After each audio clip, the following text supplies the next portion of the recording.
विद्यार्थी मित्रांनो, आज आपण सरफेस केमिस्ट्रीवरचा 10वा व्हिडिओ पाहतोय.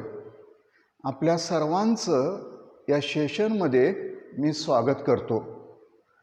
सरफेस केमिस्ट्रीचे 9 व्हिडिओ आपण बघितलेले आहेत आणि आता आपण 10वा व्हिडिओ पाहतोय.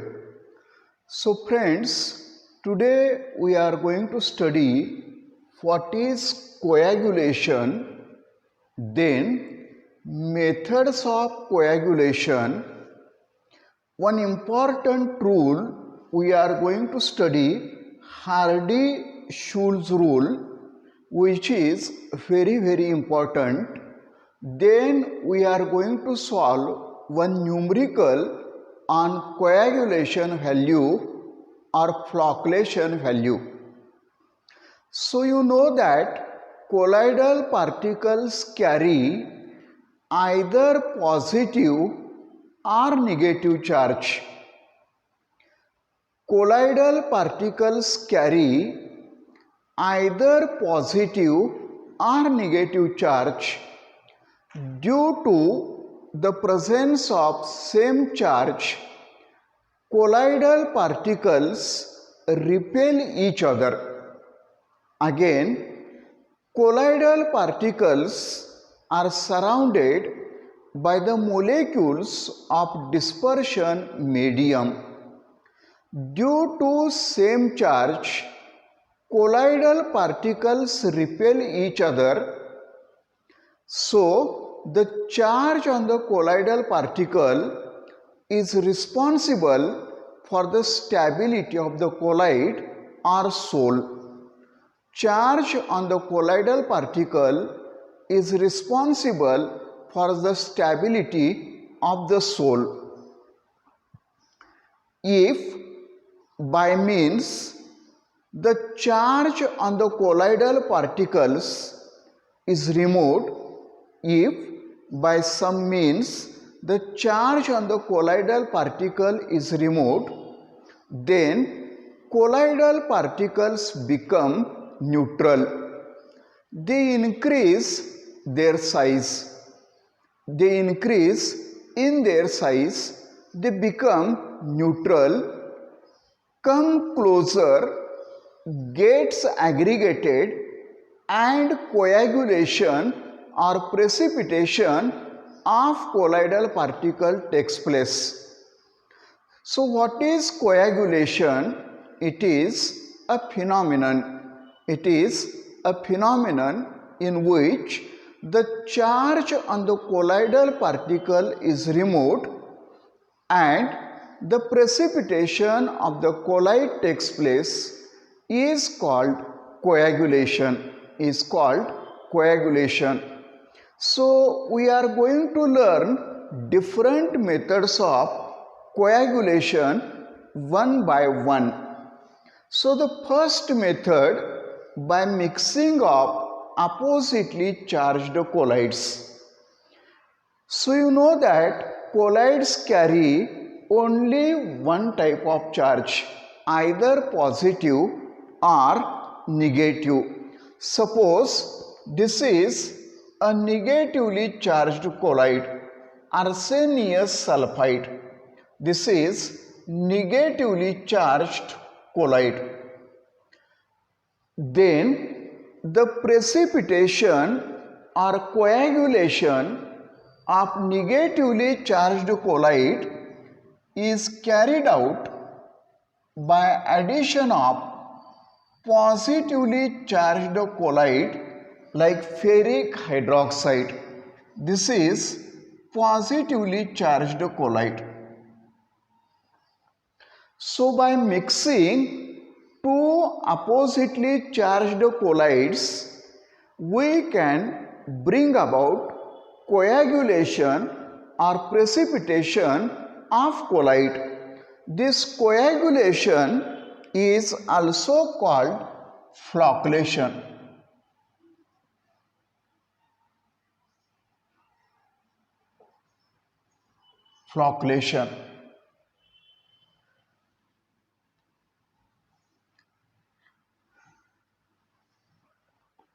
So this is first method of coagulation. Then I am going to explain the spelling of flocculation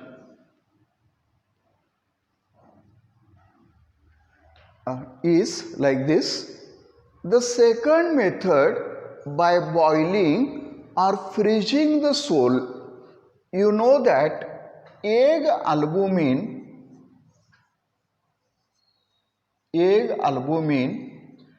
when heated it coagulates. Coagulation takes place, that is precipitation takes place. So by boiling, the charged particle which is adsorbed on colloidal particle is removed. Colloidal particles becomes neutral and gets coagulated. So by boiling the solution, the charge on the colloidal particle is removed and it gets coagulated or precipitated. The second method is freezing. By freezing, the dispersion medium is removed and coagulation of colloidal particle takes place. Third method, by electrophoresis. So yesterday we saw the method of electrophoresis. So you know that under the influence of electric field, colloidal particles migrate towards oppositely charged electrode. At the oppositely charged electrode, colloidal particles gets discharged. They come together, their size increases and the coagulation takes place. So this is the third method of coagulation, that is electrophoresis. The fourth method I am going to explain, by persistent dialysis. So you know that purification of colloid by using specific membrane is called dialysis. So if the dialysis is carried out for a long time, then the small amount of electrolyte present in the colloid is also removed and the colloid gets precipitated. So by persistent dialysis, the coagulation of colloid is also possible. Next, fifth method, by addition of solvent. So look here, alcohol, acetone, these are the solvents.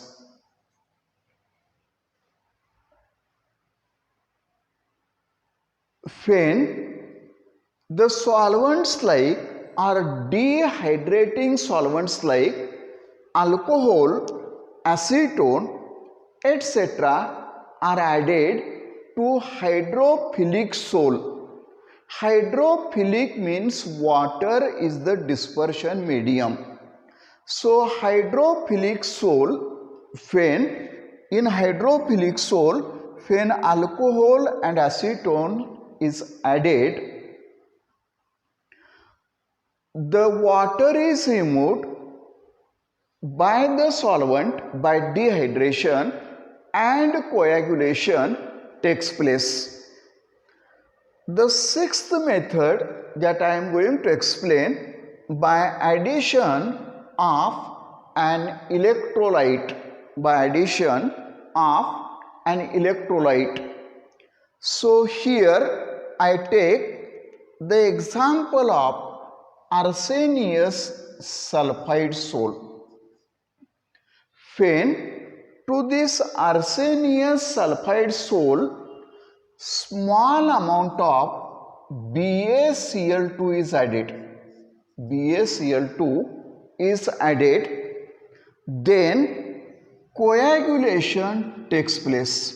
Coagulation takes place. This arsenious sulfide is negatively charged sol. It absorbs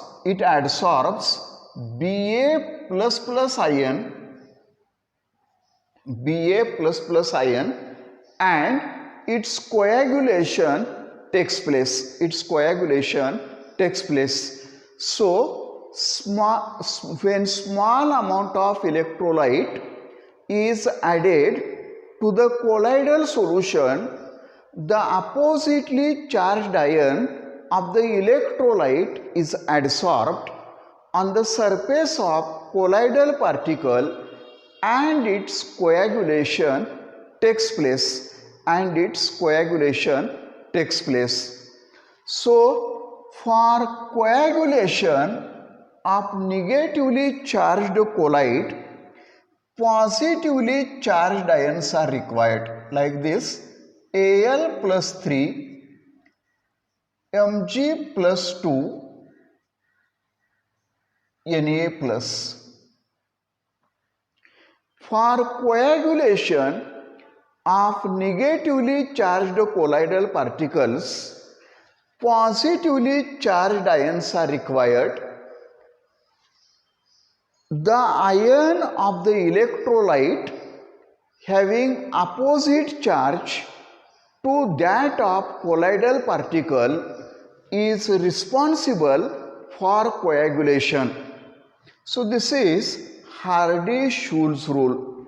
The ion of the electrolyte having charge opposite to that of colloidal particle is responsible for coagulation of sol.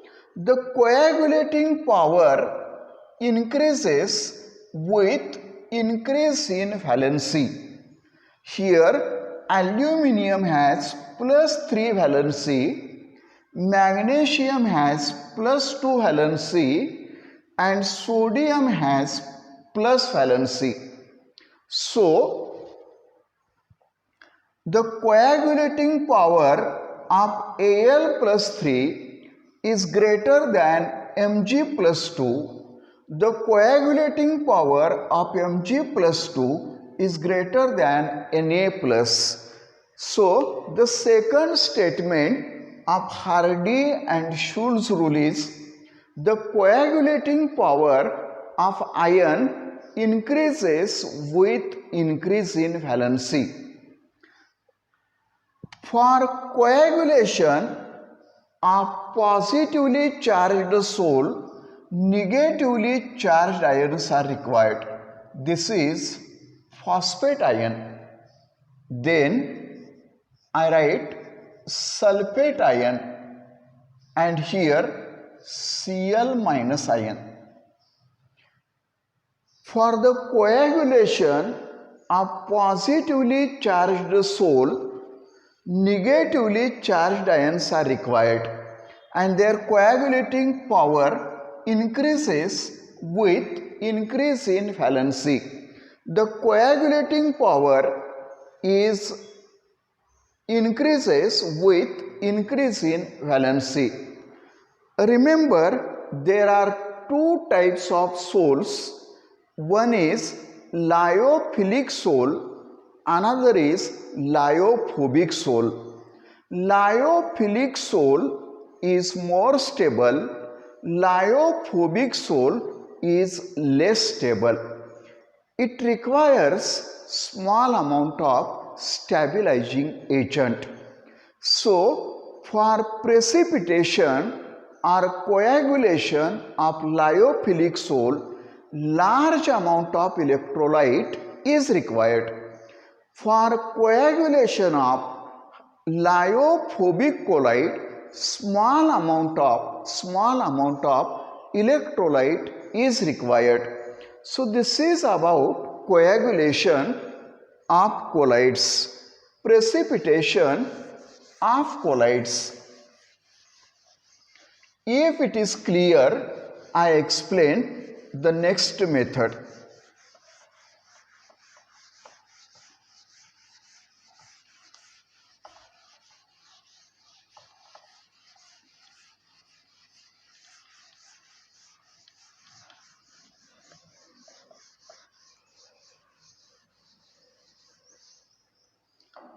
So I write the heading coagulation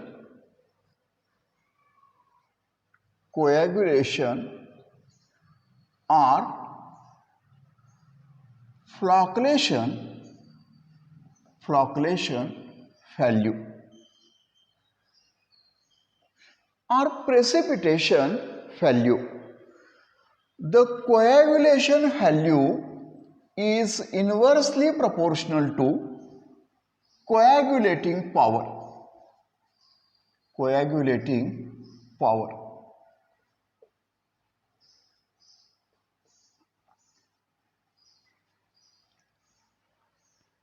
The coagulating value or coagulation value is calculated by this equation. Number of millimoles of electrolyte divided by volume of sol in liter. So this point we are going to make clear by solving one simple numerical. So I write problem.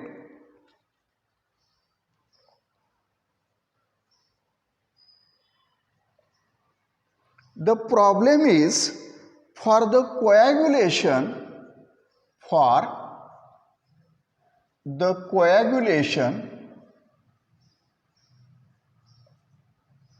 of 100 ml of arsenious sulfide sol 5 ml of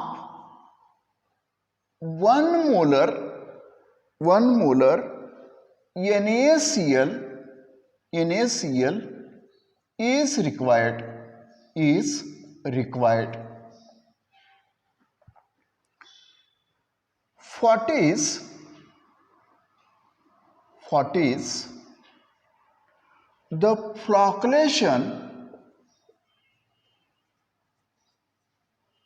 What is the flocculation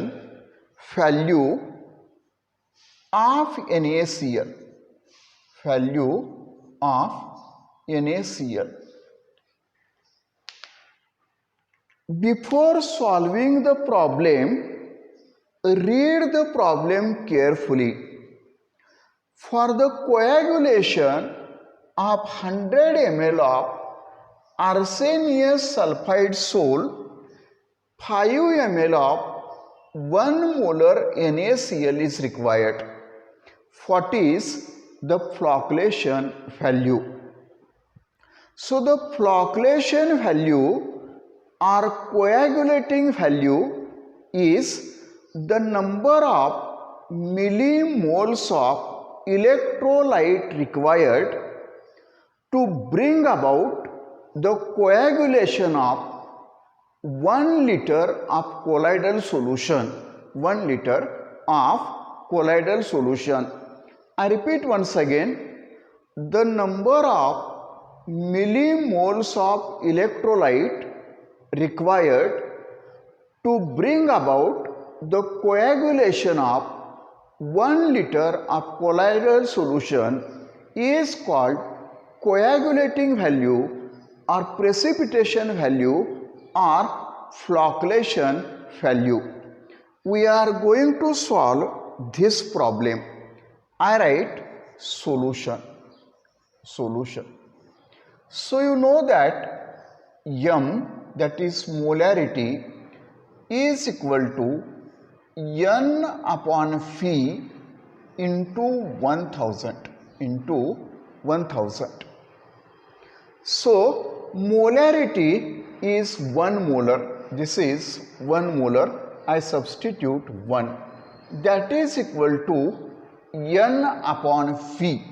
Volume is 5 ml. I substitute 5 into 1000.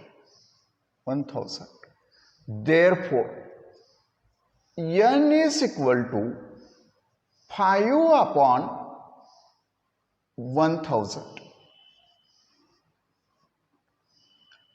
That is equal to 5 into, instead of dividing 1000, I write here 10 raised to minus 3 moles.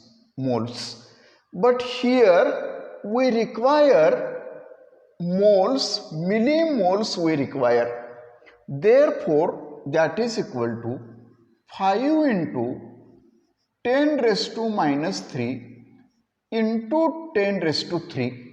To convert into millimole, I multiplied by 10 raised to 3 millimoles. That is equal to 5 millimoles. I think up to this point clear. Then for 100 ml, here 100 ml is given. For 100 ml of coagulation of sole, 5 millimoles are required. 5 millimoles are required. We have to calculate for 1 liter. Therefore, 1000 ml is equal to question mark. That is equal to 5 into 1000 upon 100. I cancel these 2 zeros with these 2 zeros. That is equal to 50. 50 millimoles is the answer. 50 millimole is the answer. So in this way, the problems on coagulation or flocculation value will be asked. So today I am going to stop here. We shall continue with some more different points from this topic in next video. Thank you so much.